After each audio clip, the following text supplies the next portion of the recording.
कभी कभी ना एक किताब सिर्फ कागज और स्याही नहीं होती है, वो एक भूचाल बन जाती है। सोचिए जरा, 19वीं सदी का भारत और एक किताब आती है जिसका नाम है गुलामगिरी, मतलब गुलामी। और इस किताब के लिखने वाले थे महात्मा ज्योतिबा फुले। आज हम उन्हीं की कहानी को जानेंगे, जिनकी एक चिंगारी ने करोड़ों लोगों के लिए सम्मान और हक की एक ऐसी मशाल जलाई जो आज भी रोशन है। तो चलिए सबसे पहले फूले के विचारों का जो सार है ना, उसे समझते हैं। उनका ये एक वाक्य सब कुछ कह देता है। वो मानते थे कि असली गुलामी लोहे की जंजीरों से नहीं होती, असली गुलामी होती है दिमाग की, अज्ञानता की, और उसे काटने का सिर्फ और सिर्फ एक ही हथियार है, शिक्षा। जी हां, उनके लिए किताबें ही असली तलवार थीं। अच्छा, जरा उस दौर में चलते हैं। 1800 के दशक का भारत, माहौल कैसा था? देखिए, एक तरफ मुगल और मराठा सल्तनतें कमजोर पड़ रही थीं और दूसरी तरफ अंग्रेजों की ताकत बढ़ रही थी। मतलब सत्ता बदल रही थी, सियासत बदल रही थी, पर एक चीज थी जो हजारों सालों से टस से मस नहीं हुई थी, और वो थी जाति व्यवस्था। एक ऐसा सिस्टम जिसने समाज के एक बहुत बड़े हिस्से को उनके मामूली इंसानी हक से भी दूर रखा हुआ था। और इसी माहौल में फुले की कहानी का सबसे बड़ा विरोधाभास सामने आता है। देखिए, उनका परिवार माली समुदाय से था, और गरीब नहीं था, बल्कि वो इतने संपन्न थे कि पेशवाओं को फूल सप्लाई करते थे, और उन्हें इनाम में 35 एकड़ जमीन मिली थी। लेकिन इस अमीरी का फायदा क्या? सामाजिक हकीकत ये थी कि ज्योतिबा शाही महलों में तो जा सकते थे, पर किसी आम मंदिर या स्कूल के दरवाजे उनके लिए बंद थे। सोचिए, यही वो चुभन थी जिसने उनके अंदर बगावत की आग जला दी। हर क्रांति की कहानी में ना एक टर्निंग पॉइंट होता है, एक लम्हा जो सब कुछ बदल देता है। फुले की जिंदगी में वो लम्हा आया साल 1848 में, एक अपमान जिसने इतिहास की दिशा ही मोड़ दी। तो हुआ ये कि 21 साल के ज्योतिबा अपने एक बहुत ही करीबी ब्राह्मण दोस्त की शादी में गए। बारात निकल रही थी, चारों तरफ जश्न का माहौल था, और वो भी अपने दोस्त के साथ खुशी खुशी चल रहे थे। लेकिन तभी कुछ लोगों की नजर उन पर पड़ी, कानाफूसी शुरू हो गई, और अचानक वो जश्न का माहौल एक अजीब से सन्नाटे में बदल गया। उन्हें सबके सामने घेरा गया, सिर्फ उनकी जाति की वजह से। और फिर जो शब्द कहे गए वो सिर्फ शब्द नहीं थे, वो उस जहरीली व्यवस्था की आवाज थी। एक शूद्र होकर तुम्हारी हिम्मत कैसे हुई कि तुम ब्राह्मणों के साथ चलो? और बस उस नौजवान लड़के को सबके सामने जलील करके बारात से निकाल दिया गया। कहते हैं उस रात ज्योतिबा घर तो आ गए, पर शायद सो नहीं पाए। उनके दिमाग में बस एक ही सवाल घूमता रहा, एक तूफान की तरह, कि ये जो ऊंच नीच का सिस्टम है, क्या इसे सच में भगवान ने बनाया है, या फिर इसे कुछ चालाक लोगों ने अपनी ताकत बनाए रखने के लिए बनाया है? ये सिर्फ एक सवाल नहीं था, ये एक क्रांति की शुरुआत थी। और उस रात की उथल पुथल से फूले को अपना जवाब मिल गया। वो समझ गए कि हजारों साल की गुलामी की जड़ जंजीरों में नहीं, बल्कि अशिक्षा और अज्ञानता में है। अगर लोगों के दिमाग से ये बात निकाल दी जाए कि वो कमजोर हैं, तो फिर कोई उन्हें गुलाम बना ही नहीं सकता। और इसका सिर्फ एक ही हथियार था, शिक्षा।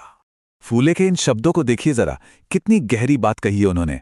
कहते हैं कि शिक्षा के बिना बुद्धि चली गई, बुद्धि के बिना नैतिकता नहीं रही, नैतिकता के बिना तरक्की रुक गई, और तरक्की के बिना पैसा भी चला गया। मतलब सिर्फ एक चीज की कमी ने, यानी शिक्षा की कमी ने सब कुछ बर्बाद कर दिया। उनके लिए पढ़ाई लिखाई सिर्फ अक्षर ज्ञान नहीं थी, ये तो वजूद की लड़ाई थी। और हालात कितने खराब थे, इसका अंदाजा आपको इस आंकड़े से लगेगा। 1880 के दशक में पूरे बॉम्बे प्रेसिडेंसी में जहां हजारों ब्राह्मण छात्र थे, वहीं दलित छात्रों की गिनती 100 भी नहीं थी। ये कोई हादसा नहीं था, ये एक सोची समझी साजिश थी, ताकि ज्ञान पर कुछ ही लोगों का हक बना रहे। तो ज्योतिबा ने इस सिस्टम को सीधी टक्कर देने की ठानी। और जानते हैं शुरुआत कहां से की? अपने घर से। सबसे पहले उन्होंने अपनी पत्नी, अपनी जीवन संगिनी सावित्रीबाई को पढ़ाया, और फिर 1 जनवरी 1848 को इन दोनों ने मिलकर पुणे में भारत का पहला लड़कियों का स्कूल खोल दिया। सोचिए, ये बिना किसी शोर शराबे के एक असली क्रांति थी।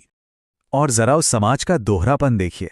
एक तरफ किताबों में लिखा था, जहां नारी की पूजा होती है वहां देवता रहते हैं, और दूसरी तरफ हकीकत क्या थी? हकीकत ये थी कि जब सावित्रीबाई लड़कियों को पढ़ाने घर से निकलती थीं, तो लोग उन पर पत्थर, कीचड़ और गोबर फेंकते थे। जाहिर है, इस क्रांतिकारी काम की बड़ी कीमत चुकानी पड़ी।